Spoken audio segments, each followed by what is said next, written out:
ನಮಸ್ತೆ TV 20 news Kannada ವಾಹಿನಿಗೆ ಸ್ವಾಗತ. ಬೆಳಗಾವಿ ಜಿಲ್ಲೆಯ ರಾಯಭಾಗ ಪಟ್ಟಣದ ಪ್ರಮುಖ ಬೀದಿಯಲ್ಲಿ ರಾಷ್ಟ್ರೀಯ ಸ್ವಯಂ ಸೇವಕ ಸಂಘದಿಂದ ಪಥ ಸಂಚಲನ ಜರುಗಿದೆ. ರಾಷ್ಟ್ರೀಯ ಸ್ವಯಂ ಸೇವಕ ಸಂಘವು ದೇಶದ ಪ್ರತಿಯೊಬ್ಬ ಭಾರತೀಯನಲ್ಲಿ ರಾಷ್ಟ್ರಾಭಿಮಾನವನ್ನು ಬೆಳೆಸುವ ಸಂಘಟನೆ ಎಂದು ಚಿಕ್ಕೋಡಿ ಜಿಲ್ಲಾ ಆರ್ಎಸ್ಎಸ್ ಸಂಚಾಲಕ ಸಂಜಯ್ ಅಡಿಕೆ ಹೇಳಿದ್ದಾರೆ. ಶನಿವಾರ ಸಾಯಂಕಾಲ ಪಟ್ಟಣದ ಮಹಾವೀರ ಆಂಗ್ಲ ಮಾಧ್ಯಮ ಶಾಲೆ ಆವರಣದಲ್ಲಿ ಆರ್ಎಸ್ಎಸ್ದಿಂದ ಹಮ್ಮಿಕೊಳ್ಳಲಾಗಿದ್ದ ವಿಜಯದಶಮಿ ಉತ್ಸವ ಹಾಗೂ ಆರ್ಎಸ್ಎಸ್ ಶತಮಾನೋತ್ಸವ ಸಮಾರಂಭದಲ್ಲಿ ಮಾತನಾಡಿದರು. ಆರ್ಎಸ್ಎಸ್ ರಾಷ್ಟ್ರದ ನಾಗರಿಕರಲ್ಲಿ ರಾಷ್ಟ್ರೀಯ ಮನೋಭಾವ ಬೆಳೆಸುವ ಮತ್ತು ಶಿಸ್ತಿನ ಸಂಘವಾಗಿದೆ ಎಂದಿದ್ದಾರೆ. ಪಟ್ಟಣದ ಪ್ರಮುಖ ರಸ್ತೆ ಮತ್ತು ಬೀದಿಗಳಲ್ಲಿ ರಾಷ್ಟ್ರೀಯ ಸ್ವಯಂ ಸೇವಕ ಸಂಘದ ವತಿಯಿಂದ ಗಣಧಾರಿಗಳ ಶಿಸ್ತಿನ ಪಥ ಸಂಚಲನ ನಡೆಯಿತು.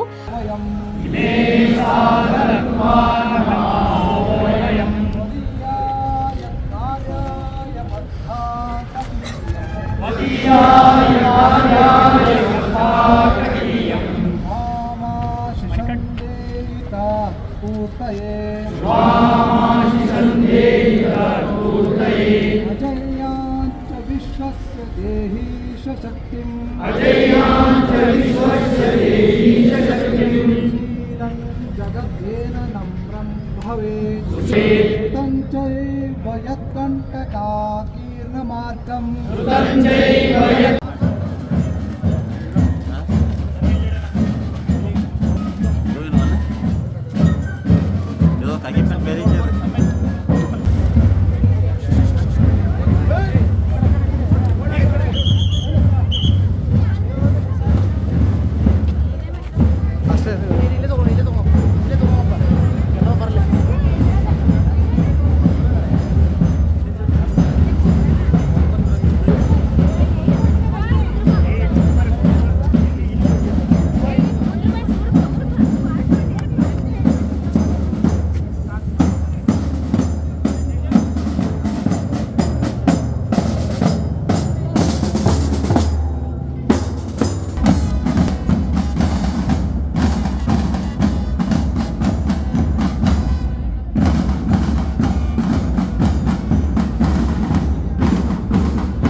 ಪಥ ಸಂಚಲನದಲ್ಲಿ ಶಾಸಕ ಡಿಎಂ ಐಹೊಳೆ, ವಿಧಾನ ಪರಿಷತ್ತಿನ ಮಾಜಿ ಸದಸ್ಯ ವಿವೇಕರಾವ್ ಪಾಟೀಲ, ಮಾಜಿ ಶಾಸಕ ಪಿ ರಾಜು, ಭರತೇಶ್ ಬನವಣೆ, ವೆಂಕಟೇಶ್ ದೇಶಪಾಂಡೆ, ಅಣ್ಣಾ ಸಾಹೇಬ್ ಕುಲಗುಡೆ, ಸದಾನಂದ ಹಳ್ಳಿಂಗಳ್ಳಿ, ಪ್ರಭಾಕರ್ ಪುರಾಣಿಕ, ಅಶೋಕ್ ಅಂಗಡಿ, ಪೃಥ್ವಿರಾಜ್ ಜಾಧವ್, ಸತ್ಯಕುಮಾರ್ ಬಿರಾಜ್ ಸೇರಿ ಅನೇಕರು ಪಾಲ್ಗೊಂಡಿದ್ದರು.